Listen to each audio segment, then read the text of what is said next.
Hi, my name is Elizabeth Farah. I am so glad you're here. Welcome to DIY Bible Study.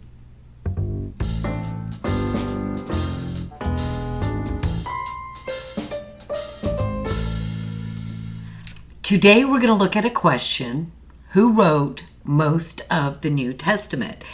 I'm going to tell you the answer to that question, which may surprise you, very quickly, right away almost, in this video, and you wouldn't even have to go beyond that and watch the rest of the video. But after that, I'm going to try to put it in context and answer the question, why is this even a thing?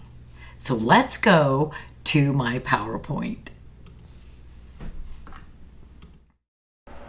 There we go.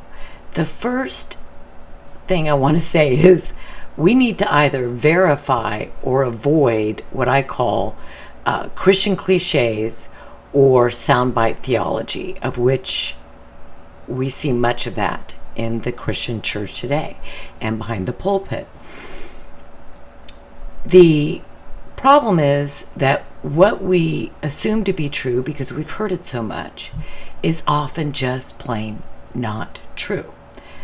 Before we go there, though, I just want to encourage you to subscribe. So thank you for doing so. The question we're going to look at, as I said, is who wrote most of the New Testament? And the whole point is that Paul did not. And I know that's probably a surprise to some of you, though others it would not be, and congratulations, but it's probably a surprise to many because this is what we're told a great deal. It's a very common teaching. So, first and foremost, it is manifestly an unbiblical doctrine to tie the importance of a prophet or an apostle's message to the total number of words or the number of separate documents that they penned or that was penned by that writer. Every book of the scriptures are the very words of God. And every one of the holy men of old of God were inspired by the power of the Holy Spirit. So why are we asking this question at all? And I would say it's because every week someone either preaches a sermon, writes a blog, writes a book, supports an argument, or teaches a lesson saying something like, Paul wrote most of the New Testament, or after all, Paul wrote half of the New Testament. For instance, in this book that I'm reading right now, one of the most dangerous books, the most dangerous book I've ever read, Andy Stanley says twice Paul wrote, or Paul's letters make up half of the New Testament.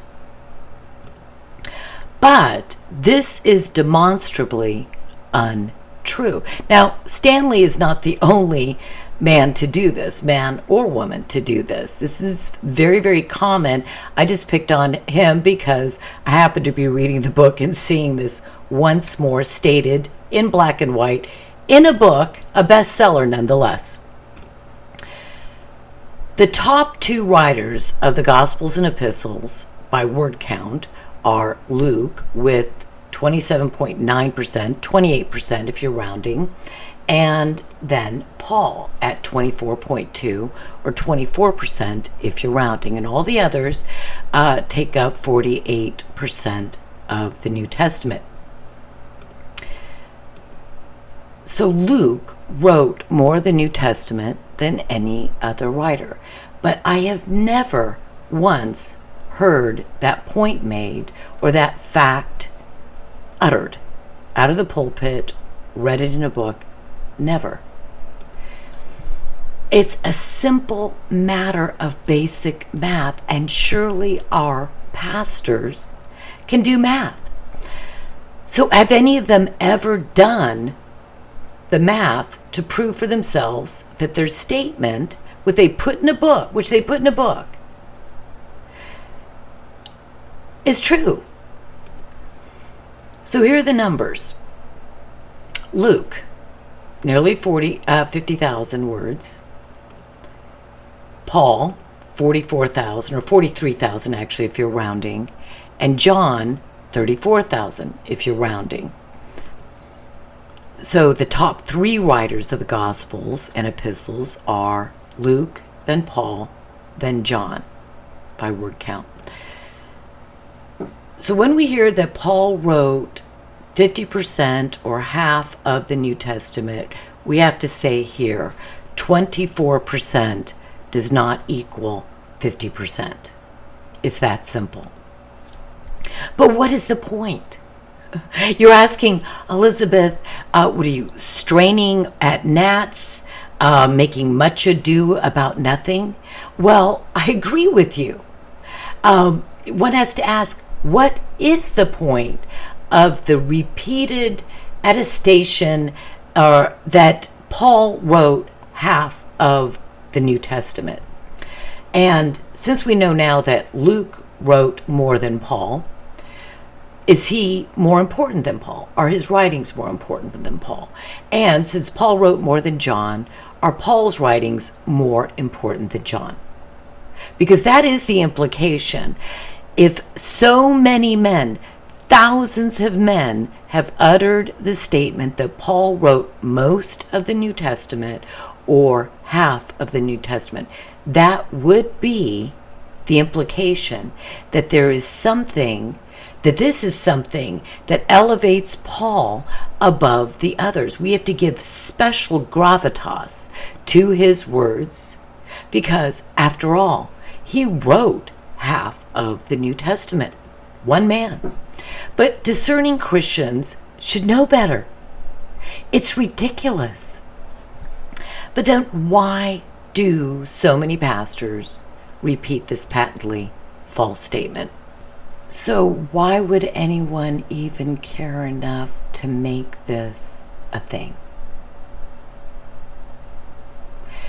Could it be that many just want it to be true so badly because Paul's their guy? Now, but don't accuse me, by the way, because it would be unfair, because I'm just exposing an untruth that you would take any implication that I subordinate Paul's teachings or don't appreciate Paul's teachings or think they're inspired, or I think other teachings or teachers, writers of the scriptures should be elevated above Paul. By no means is that true. But we're looking at why an assumption like this is made and repeated so frequently when it is patently and verifiably false. And so I say, is this because for so many pastors and academics, Paul's their guy? But what makes Paul their guy? And I think you'll get this very easily. Paul's writings are more difficult to understand than any of the other apostles and our Lord's. Okay, forget the difficult parts of Revelation, but frankly, we all know that Paul's writings are extremely difficult and require intense consideration and study. They're deep, they're complex. Yes, they are also beautiful and of great import. But for many, the study of Paul becomes a career. And I'm not putting that down. They're asking, what was Paul really saying? They're earnestly looking to sort of crack that code because he seems like he's contradicting himself. This is not blasphemous to say it. It seems like he's contradicting himself. And just to the most casual and the most intensely serious student of Paul's writings, he is very confusing. And there are reasons for that. But nevertheless, there is so much disagreement within the church in both the ministry and academia that men have, and women, I suppose, have devoted decades of their lives, their whole careers, with just studying Paul and writing on his teachings. And there are pastors that probably preach from Paul or refer to him and his teachings more than any other of the apostles or the Gospels, and certainly the Torah and the prophets. But there's a problem, because his words are very, very difficult. Many of his, and seemingly, only seemingly contradictory, many of his statements are easily taken out of context, and they are used to justify the overriding of the teachings of the apostles and even Yeshua, the Messiah, and of course, the law and the prophets. I call them Pauline sound bites, and I don't mean that disrespectfully to Paul, but at all, because he writes phrases that are memorable, catchy, easy to just pull out and quote. But they're even used to overturn Paul's own writings. We just ignore those and just fast forward past them, but always highlight these sound bites that confirm our perspective on Paul. Many believe, and this is where I'm getting to the problem, many believe that Paul's teachings, that Paul teaches that the law of God and the grace of God are opposed to one another, or that one came first and the other came later, and they didn't eternally exist. So this is a false doctrine. It's also referred to as law versus gospel, or law versus grace. There are some Christians that even say they only obey what Paul writes or commands because they're Gentiles. Hey, he's my apostle. So forget James, forget Peter and John, and I'll stick with Paul. But it's interesting and convenient that his teachings are so difficult to understand that those that are, well, of course, we know that it's, I would say heretical. I would go so far as to say heretical, that anyone who is not ethnically a Jew who says that they only obey Paul's writings because he is their apostle, that is not just heretical, not just utterly damaging to the walk of that individual, and just a terrible thing to teach.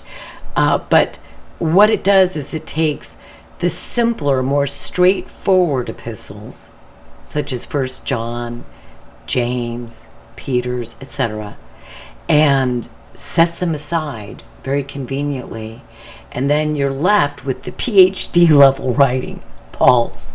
I'm not saying his teaching's more true or more important, but they're elevated because they're so much more difficult to understand.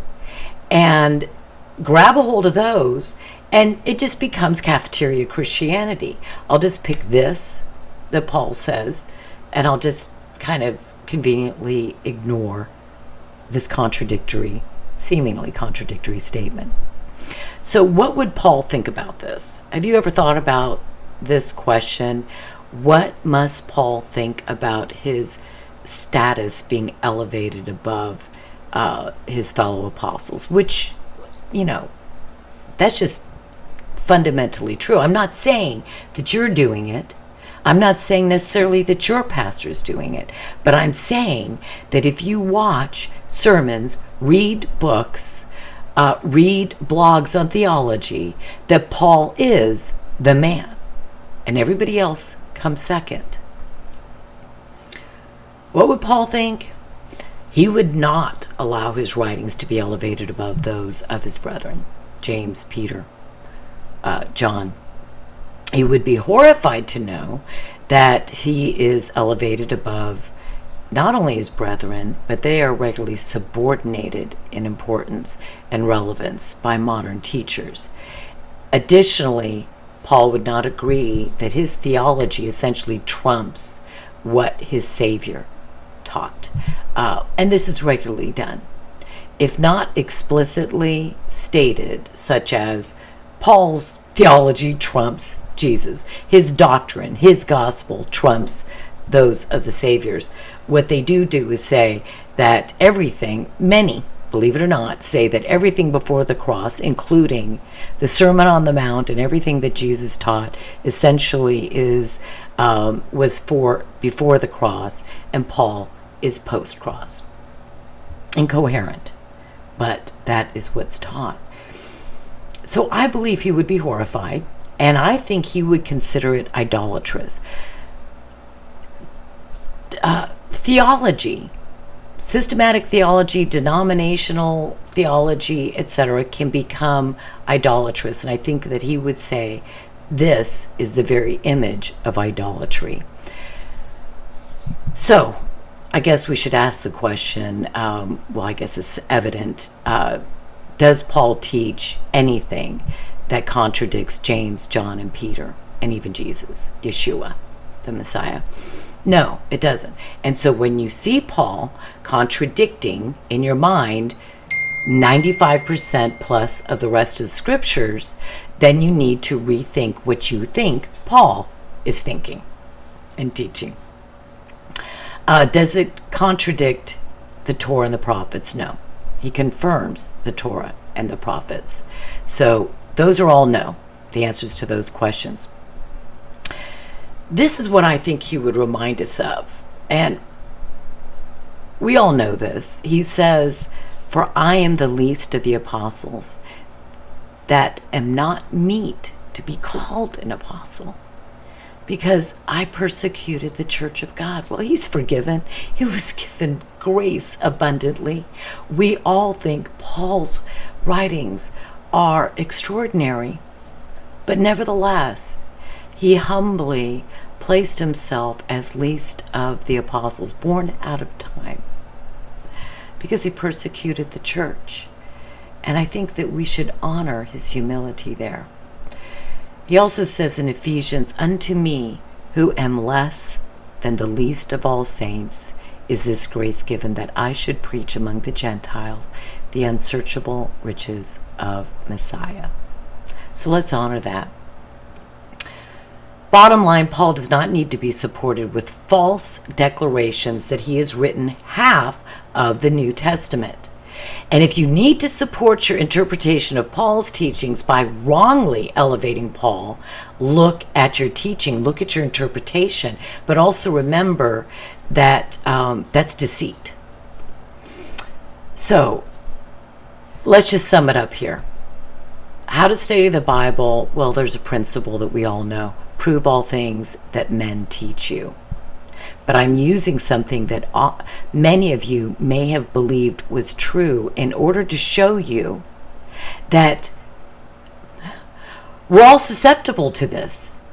Things that we always believed were true can come crashing down if we investigate them. So we probably do not do enough of this. Certainly the church as a whole, the saints as a whole, are not testing all things, searching the scriptures daily to see whether these things be true. That is not happening. Spoon-fed Christians. Okay, so about cliche Christianity and soundbite theology. So a cliche, a mantra, a soundbite, whatever you want to call it, is often just plain wrong. It's unverified, though easily verifiable. It's the product sometimes of wishful thinking or pride, and unfortunately, it's repeated so frequently that no one can even imagine that it is not true. And so it becomes true. Another principle related is that a cliche mantra, soundbite, often affect very important doctrine. Now, in this case, we look at who wrote most of the New Testament. And it sounds like, well, my dad could beat up your dad. It's ludicrous. But how many pastors, writers, academics, teachers have stated it? So they don't think it's ludicrous, and there's a purpose to what they're saying. Surely we don't think that they're just babbling things without a purpose. So it does affect important doctrine if it's used to support something that lacks the needed support, and deception is required. Or it may be a false doctrine or even a bad attitude. Paul's my guy. After all, he wrote half of the New Testament. The cliche or soundbite is rarely supported by evidence because it's already true. See what I'm saying? It's been repeated so often. The lie that's repeated so often just becomes a truism. It's true. So a pastor or a writer doesn't even say to their research team, if Stanley has a research team, better verify that. I mean, all it takes is a calculator, right? But verify this. You don't need to verify it because, I've heard 37 other men say it. My professor said it. So it's rarely supported by evidence and rarely from the scriptures. They are also something that should be verified by the student. Why wouldn't you go to your pastor and say, did you figure that out? What is the ratio? How much did Paul write? If he wrote half the Bible, was it 50%, 51, 49%? And who comes in second? If you're unwilling to verify it and hold the other person accountable who stated it, if it is somebody else, you shouldn't perpetuate it. You should dismiss it, set aside. But you know what? Just go ahead, find the time, make a list of all the unverified things that you have heard that are just repeated ad infinitum that sound true because you've heard it so frequently. Make a little list, and when you have a little bit of time, check one of them off the list. That's what I did here. I did this a long time ago, but I finally decided to put it into a teaching. Teachers are not infallible. They can be ignorant. They can believe wrong things. They've been taught wrong things, just as we have been taught wrong things. Because they're behind a pulpit or have some letters behind their name, this doesn't make them infallible. And their hearts are equally open to being to deception and pride, sin, as we all are. So here it is again. You could have just stopped watching right after I gave this slide here, but I want to end with the top 3 writers of the Gospels and Epistles by word count are, first and foremost, Luke at 28%, 27.9, Paul at 24.2% or 24 because I round, and John at 18.8 or 19%. So Luke 28, Paul 24, John 18. And that's really my study. Other than, I think that we need to prove all things, hold fast that which is good, 1 Thessalonians 5:21, and say no to poopy doctrine. Well, this is Elizabeth Farah. I'm so glad you joined me for DIY Bible Study. My email address is DIYBibleStudy@gmail.com or AskTheSabbathLady@gmail.com. And I really appreciate you joining me. I hope you subscribe and come back and join me again. Bye-bye.